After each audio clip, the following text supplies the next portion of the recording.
하나님의 말씀은 고린도전서 13장입니다.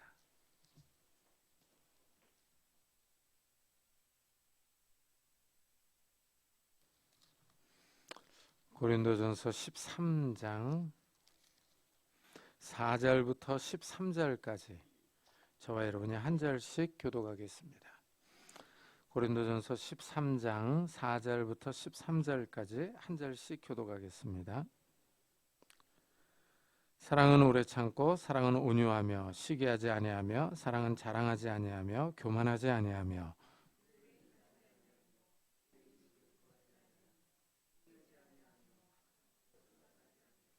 불의를 기뻐하지 아니하며 진리와 함께 기뻐하고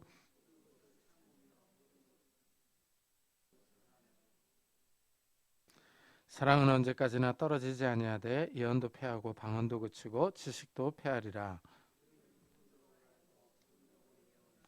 온전한 것이 올 때에는 부분적으로 하던 것이 패하리라.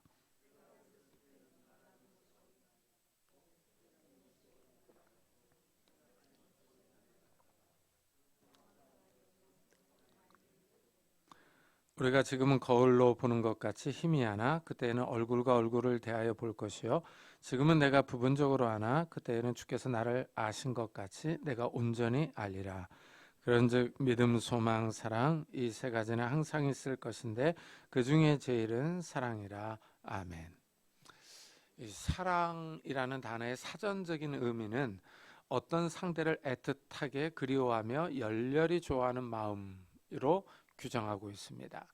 흔히 연인 사이의 사랑과 부모와 자녀 사이의 사랑을 많이 말합니다.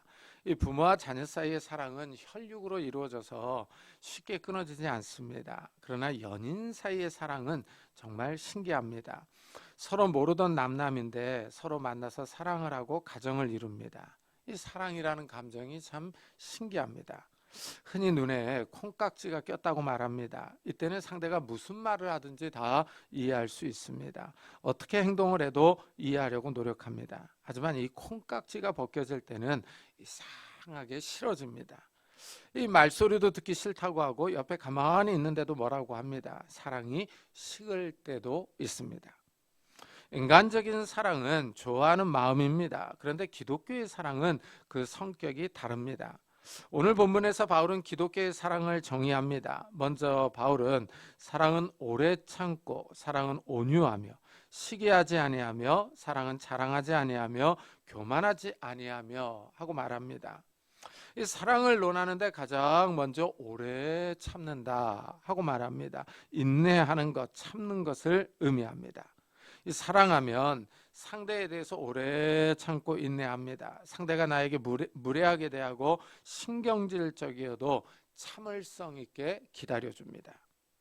두 번째는 온유합니다. 이 온유는 친절하고 부드러운 것입니다. 상대에게 화를 내거나 짜증을 내는 것이 아니라 온화하게 대합니다. 내 뜻대로 하지 않는다고 막 신경질을 부리는 것이 아니라 부드럽게 대합니다. 세 번째는 시기하지 않습니다. 이것은 질투를 의미합니다. 상대에게 질투하지 않습니다. 샘을 내거나 미워하지 않습니다. 오래 참고 온유하며 시기하지 않는 것은 이 다른 사람을 대하는 태도에서 나타납니다. 이 네 번째는 자랑하지 않는 겁니다. 이 자랑은 자신의 것을 드러내놓고 뽐내는 것입니다. 다른 사람이 가지지 않은 것을 가지고 있을 때 자랑합니다. 가족 식구 중에 누군가 잘 나갈 때 다른 사람에게 자랑합니다. 이 자랑하는 것을 들어주는 것도 힘듭니다. 다른 사람이 자랑하면 은근히 속에서 질투와 시기가 올라와서 그래, 너 잘났다 이런 생각이 들기도 합니다. 요즘은 사람들이 자랑하려면 돈을 내라고 합니다. 저희 어머니 교회 권사님들은 자랑할 때 10,000원씩 내야 한다고 합니다. 들어주는 값이라고 합니다. 돈이 모이면 그 돈을 가지고 같이 밥을 먹으러 간다고 합니다. 지혜롭습니다. 다른 사람에게 자랑하고 싶은 일이 있을 때 한턱 내라는 의미입니다. 이 다섯 번째는 교만하지 않는 겁니다. 이 교만은 부풀어 오르는 것입니다. 마음이 부풀어 오릅니다. 이러면은 다른 사람의 말을 듣지 않습니다. 자기 생각이 최고입니다. 교만은 정말 다방면으로 옵니다. 신기하게 다른 사람이 교만을 알아봅니다. 그 사람의 말투나 행동을 통해서 교만이 드러납니다. 가장 쉽게 드러나는 것은 반말입니다. 상대가 일단 반말을 하고 나오면 기분이 상합니다. 이때 참지 않으면 대화가 정상적으로 진행되기 힘듭니다. 오는 말이 고와야 가는 말도 곱다고 상대가 반말하면은 이 속에서 금방 뭐가 올라옵니다. 이 기독교의 사랑은 일방적으로 상대를 좋아하는 사랑을 뛰어넘습니다. 애틋하게 상대를 그리워하는 것을 넘어섭니다. 이 기독교의 사랑의 성격이 아주 다양합니다. 이 바울은 연이어서 사랑을 이렇게 정의합니다. 무례히 행하지 아니하며 자기의 유익을 구하지 아니하며 성내지 아니하며 악한 것을 생각하지 아니하며 불의를 기뻐하지 아니하며 진리와 함께 기뻐하고 합니다. 이 여섯 번째는 무례하게 행동하지 않습니다. 이것은 예의 바르게 행동하지 않는 것입니다. 꼴사납게 행동하지 않는 것, 보기 흉하게 행동하지 않는 것을 뜻합니다. 참 이것을 보면은 이 기독교의 사랑을 실천하려면 노력해야 합니다. 배워야 되고 품위가 있습니다. 일곱 번째로 사랑은 자기의 유익을 구하지 않는 겁니다. 이것은 이기적으로 행동하지 않는 것을 의미합니다. 유독 자기 것만 잘 챙기는 사람들이 있습니다. 자기 것을 챙기고 다른 사람이 가져가든 말든 자기만 생각합니다. 이런 사람이 옆에 있으면 힘듭니다. 늘 양보해야 하기 때문입니다. 여덟 번째는 성내지 않는 것입니다. 쉽게 흥분하는 사람들이 있습니다. 화를 잘 냅니다. 이런 사람들은 싸움과 분쟁에 곧잘 휘말립니다. 특히 자기와 상관이 없는 남의 일에 간섭해서 끼어들어 성질을 내면 매사가 피곤합니다. 절제와 인내하는 것을 배워야 합니다. 쉽게 성질내고 짜증을 내면 삶이 어려움에 빠질 수도 있습니다. 아홉 번째는 악한 것을 생각하지 않는 겁니다. 이것은 정말 힘든 것 같습니다. 사람이 타락해서 그냥 악한 생각들이 올라옵니다. 어디 있다가 올라오는지 그냥 악한 생각이 듭니다. 사람이 배에 꼬여 있습니다. 좋게 생각해도 될 것을 이상하게 생각을 합니다. 사람이 비틀어지고 왜곡되어 있어서 그렇습니다. 그래서 좀 이상하고 야한 동영상이라든가 좀 이런 쪽으로 우리가 많이 기울어지는 이런 성향들을 보입니다. 이 열 번째는 불의를 기뻐하지 않습니다. 정직하지 않은 사람을 싫어하는 겁니다. 윤리적 기준에 붙어 있어야 하는데 그렇지 않은 사람들이 있습니다. 이상하게 편법을 쓰고 법망을 빠져나가려는 사람들이 있습니다. 불법을 좋아합니다. 사랑은 이런 사람을 싫어하는 겁니다. 기독교 사랑은 이 애틋하게 좋아하는 감정만이 아닙니다. 상당히 지적인 것을 요구합니다. 정의를 추구하며 기뻐하는 겁니다. 이제까지 바울은 부정적으로 사랑은 자랑하지 아니하며 교만하지 아니하며 무례히 행하지 아니하며 자기의 유익을 구하지 아니하며 성내지 아니하며 악한 것을 생각하지 아니하며 불의를 기뻐하지 아니하며 하고 설명을 했습니다. 자꾸 않는다 하고 이게 no 하고 부정적으로 설명을 했어요. 그러더니 이제는 긍정적으로 설명을 합니다. 진리와 함께 기뻐하며 모든 것을 참으며 모든 것을 믿으며 모든 것을 바라며 모든 것을 견디느니라 하고 말합니다. 이 기독교의 사랑은 진리와 함께 기뻐합니다. 진리를 추구하며 기뻐하는 것은 이성적인 활동으로 철학과 어울릴 것 같습니다. 그런데 기독교의 사랑은 진리와 함께 기뻐합니다. 이것을 보면 기독교의 사랑은 단순히 좋아하고 애틋해하는 감정적인 측면만은 아닙니다. 사랑은 이성을 필요로 합니다. 진리를 기뻐한다는 것은 진리를 추구하는 것을 포함하기 때문입니다. 참 이 기독교의 사랑이 다양합니다. 근데 이제 모세는 이 율법에서 하나님을 사랑하라 이렇게 명령을 합니다. 이 하나님을 사랑하는 것은 그를 섬기며 그의 계명을 지키는 겁니다. 하나님을 사랑하는 것은 단순히 말로 하는 것이 아니라 행동이 따라야 합니다. 하나님의 말씀을 따라 살아가는 삶의 양식이 동반되어야 합니다. 사랑을 실천하는 삶이 있어야 합니다. 이 기독교의 사랑이요. 이 기독교의 사랑은 이 하나님을 사랑하라고 그러는데 이 하나님을 사랑하려면은 이 하나님을 아는 지식이 필요합니다. 이래서 이 기독교의 사랑은 진리를 아는 지식이 있어야 합니다. 하나님이 율법을 주셨어요. 이 율법은 613개의 율법 조항들을 가지고 있습니다. 그런데 예수님이 이 율법을 요약해 주는데 사랑으로 요약을 합니다. 하나님을 사랑하고 이웃을 사랑하라 라고 말을 해요. 참 이 사랑으로 이 율법을 요약을 하고 있어요. 이래서 사랑이 율법의 완성입니다. 십계명이 율법의 요약이며 근간이라고 합니다. 그런데 이 십계명은 두 부분으로 나뉘어져요. 1계명부터 4계명은 하나님에 관한 계명입니다. 5계명부터 10계명은 사람에 관한 계명이에요. 이래서 예수님이 하나님을 사랑하고 이웃을 사랑하는 것, 이 사랑이 율법의 완성이다라고 말씀을 하시는 거예요. 이 바울이 사랑의 성격에 대해서 얘기를 해주는 거예요. 그래서 이 진리와 함께 기뻐한다 이런 표현을 씁니다. 참 우리가 알고 있는 사랑과 좀 너무나도 다른 이런 모습을 보여주고 있습니다. 사도 바울은 이 진리와 함께 사랑이 기뻐한다고 합니다. 진리를 추구하고 좋아하는 겁니다. 무엇보다도 하나님의 말씀이 진리입니다. 하나님의 말씀은 예수 그리스도를 증거합니다. 그런데 예수님이 오셔서 나는 길이요 진리요 생명이라고 하셨습니다. 예수님이 자기 자신을 가리켜 진리라고 합니다. 왜냐하면 예수 그리스도를 믿음으로 생명, 영생을 얻을 수 있기 때문입니다. 사랑은 진리와 함께 기뻐한다 하는데 이 말은 예수 그리스도와 함께 예수 그리스도를 기뻐하는 것으로 이해할 수 있습니다. 단순히 지식적이고 철학적인 진리를 추구하고 기뻐하는 것이 아니라 절대적인 진리이신 예수 그리스도를 추구하며 기뻐하는 겁니다. 예수 그리스도 안에 인생의 모든 문제의 해결이 있기 때문입니다. 예수 그리스도는 우리 인생의 참된 해결책이기 때문입니다. 마지막으로 바울은 사랑의 인내를 강조합니다. 모든 것을 참으며 모든 것을 믿으며 모든 것을 바라며 모든 것을 견디느니라 합니다.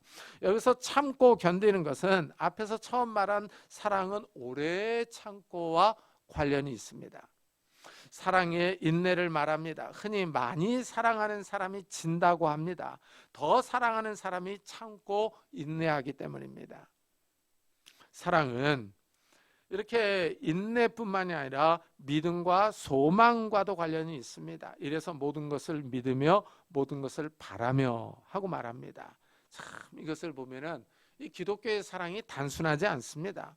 단순히 한국 사람들이 말하는 이 정 문화만은 아닙니다. 한국인들은 정이 많습니다. 사랑하고 친근한 마음입니다.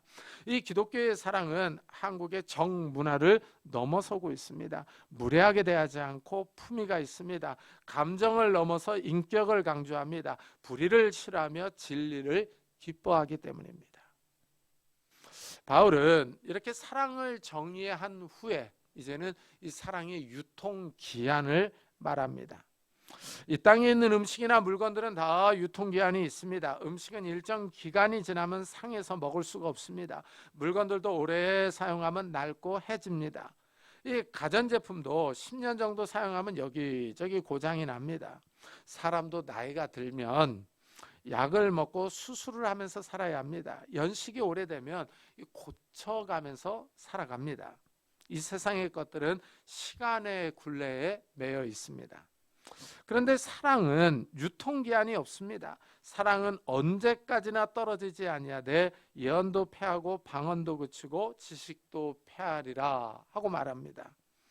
이 사랑과 다른 은사를 비교합니다. 예언, 방언 그리고 지식은 앞에서 중요한 은사로 언급했습니다.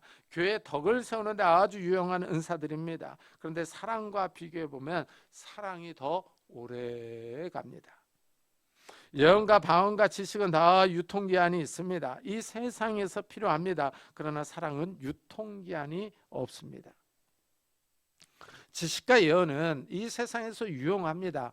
우리는 부분적으로 알고 부분적으로 예언하니 온전한 것이 올 때에는 부분적으로 하던 것이 패하리라 하고 말합니다. 이 사람의 지식은 다 한계가 있습니다. 아무리 똑똑해도 이 세상의 모든 것을 다 알 수는 없습니다. 다 부분적으로 아는 겁니다. 한 분야에서 박사학위를 받으면 그 분야에서만 아는 겁니다. 이래서 똑똑한 교수들이 삶의 다른 부분에서 어리숙한 사람들이 있습니다. 일반적인 지식이 없어서 사기를 당하기도 합니다. 은행 업무 처리도 잘 못하는 뛰어난 학자들이 있습니다. 자기 분야에서는 탁월한데 다른 분야에서는 맥을 쓰지 못합니다. 이래서 보면 뛰어난 학자들 가운데 아내가 옆에서 다 챙겨주는 사람도 있어요. 마치 아내가 아이를 다루듯이 대하기도 합니다. 바울은 온전한 것이 올 때가 있다 하고 말합니다. 그렇습니다. 예수님이 재림하실 때 하나님의 나라가 완성될 때가 있습니다. 그때에는 지식과 예언과 방언은 패해지지만 사랑은 영원히 남습니다. 이 사랑의 유통기한이 아주 깁니다. 사랑이 더 큰 은사라고 말하는 이유를 여기서 알 수 있습니다. 부분적인 것과 온전한 것을 비교합니다. 이것은 이 시대와 장차올 시대를 비교하는 겁니다. 이 세상과 장차 완성될 하나님의 나라를 비교합니다. 바울은 이 비교를 어린아이와 성인으로 다시 말합니다. 내가 어렸을 때에는 말하는 것이 어린아이와 같고 깨닫는 것이 어린아이와 같고 생각하는 것이 어린아이와 같다가 장성한 사람이 되어서는 어린아이의 일을 버렸노라 하고 말합니다. 이 어린아이의 생각과 성인의 생각은 너무 다릅니다. 어린아이들은 호기심이 많습니다. 모르는 것이 많아서 배워야 합니다. 그래서 질문을 많이 합니다. 그러나 어른이 되면 지식 습득 능력이 어린아이들보다 훨씬 뛰어납니다. 어른이 되어서는 어린아이와 같은 질문을 하지는 않습니다. 이런 비교를 다시 이렇게 설명을 합니다. 우리가 지금은 거울을 보는 것 같이 희미하나 그때는 얼굴과 얼굴을 대하여 볼 것이요 지금은 내가 부분적으로 아나 그때는 주께서 나를 아신 것 같이 내가 온전히 알리라 합니다. 옛날 거울은 현대의 거울과 다릅니다. 이 고대에는 청동 거울을 사용했습니다. 아무래도 현대의 유리 거울과는 차이가 납니다. 청동 거울에 자신의 모습을 비춰보면 희미하고 분명하지 않습니다. 지금이 그렇다는 의미입니다. 현 시대에서 우리가 아는 지식은 부분적이어서 희미합니다. 그러나 종말에는 모든 것이 완전해집니다. 얼굴과 얼굴을 대하여 보는 것처럼 명확하게 알 수 있습니다. 이래서 지금은과 그때는을 비교하고 있습니다. 이 세상에서는 부분적인 지식을 소유하고 있습니다. 그러나 하나님 나라가 완성될 때 그 지식은 온전해집니다. 바울은 이 세상과 장차올 세상을 비교합니다. 지식, 예언, 방언과 같은 은사들은 이 세상에서 필요합니다. 그러나 사랑은 이 세상과 장차올 세상에서도 필요합니다. 유통기한이 무한정입니다. 영원합니다. 이래서 바울이 사랑을 더 큰 은사로 소개합니다. 가장 좋은 길이라고 말합니다. 사랑이 최고라는 겁니다. 바울은 이런 비교를 믿음과 소망과도 하고 있습니다. 그런즉 믿음, 소망, 사랑 이 세 가지는 항상 있을 것인데 그 중에 제일은 사랑이라 하고 결론 짓습니다. 기독교는 믿음이 아주 중요합니다. 예수 그리스도를 믿음으로 구원받습니다. 하나님의 나라가 있다는 사실을 믿습니다. 구원받은 사람들은 이제 하나님 나라를 소망합니다. 소망이 튼튼해야 믿음이 흔들리지 않습니다. 소망은 마치 배가 정박할 때 내리는 닷과 같습니다. 닷은 새로 만든 갈고리입니다. 바닷 가운데 닷을 내려놓으면 배가 한 곳에 떠 있고 흘러내려가지 않습니다. 소망이 튼튼해야 믿음이 흔들리지 않고 떠내려가지 않습니다. 믿음이 확고해야 하나님을 사랑하고 이웃을 내 몸과 같이 사랑합니다. 이 땅에 사는 동안에 믿음과 소망이 튼튼해야 사랑합니다. 그런데 바울은 이 세 가지 가운데 사랑이 제일이다 하고 말합니다. 하나님이 우리를 사랑하셨기 때문입니다. 하나님이 사람을 사랑하셔서 독생자 예수 그리스도를 이 땅에 보내주셨습니다. 우리가 죄인이었을 때 예수님이 우리를 위하여 십자가에서 죽었습니다. 하나님이 십자가에서 이 세상을 향한 사랑을 나타내셨습니다. 예수님이 십자가에서 우리를 위하여 대신 저주를 받으심으로 우리의 죄가 용서받았습니다. 하나님이 우리를 먼저 사랑하셨습니다. 하나님이 우리를 사랑하신 것 같이 우리도 서로 사랑하라고 합니다. 성질내지 말고 오래 참으라고 합니다. 무례하게 대하지 말고 온유하게 대하라고 합니다. 성도들은 하나님이 사랑하신 사람들입니다. 하나님의 아들이 목숨을 내어주셨습니다. 이래서 성도를 미워하고 박해하면 큰 죄를 짓는 겁니다. 성도들을 박해한 사람을 하나님이 나중에 보복하십니다. 하나님이 우리를 오래 참아주셨습니다. 이런 하나님의 사랑을 기억하면서 우리 주위에 있는 하나님의 사람들을 더욱더 사랑하는 성도님들이 되시기를 예수 그리스도의 이름으로 축복합니다. 기도하겠습니다. 우리 한번 들은 말씀을 생각하면서 하나님, 우리의 마음이 좁고 좀 승질도 잘 내고 무례하고 좀 마음이 좁은데 우리에게 사랑을 부어주시기를 원합니다. 그래서 사랑으로 우리 가족 식구들을 좀 대하고 우리 주위에 하나님의 사람들을 대하게 해주옵소서. 우리 한번 같이 기도하고 예배 마치겠습니다. 하나님 아버지 감사를 드립니다. 우리가 하나님을 찬양하며 하나님의 말씀을 들었습니다. 하나님, 우리에게 사랑을 하셨습니다. 하나님의 우리를 사랑하시며 우리에게 사랑을 하십니다. 하나님, 하나님 우리가 먼저 사랑하게 해주옵소서. 서로 사랑하게 해주옵소서. 하나님, 정말 우리의 좁은 마음, 짜증내고 신경질 부리고 남을 시기하며 질투하는 이기적인 이런 마음들을 버려버리고 정말 그리스도의 사랑을 품는 자들이 되게 해주시고 하나님의 사랑을 품는 자들이 되게 하여 주옵소서. 성령 하나님께서 우리 가운데 충만히 임재하셔서 사랑의 마음을 허락해 주옵소서. 네, 하나님, 우리가 다른 사람들을 사랑하며 넓은 마음으로 품을 수 있는 믿음의 성도들이 다 될 수 있도록 축복해 주옵소서. 이제 세상에 나가서 누군가를 사랑합니다. 하나님 아버지, 우리에게 사랑하는 마음을 주시고 이 세상 사람들에게 예수 그리스도를 증거할 수 있는 믿음들을 더하여 주시고 용기를 더하여 주옵소서. 네, 하나님, 우리가 담대하게 이 땅을 살아갈 수 있도록 부활의 능력으로 살아갈 수 있도록 주여 축복해 주옵소서. 감사드리며 예수 그리스도 기도드리옵나이다. 아멘.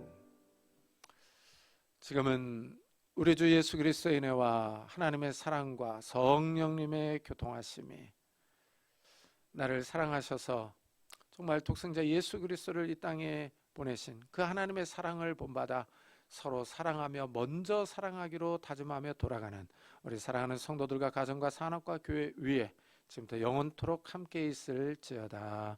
아멘.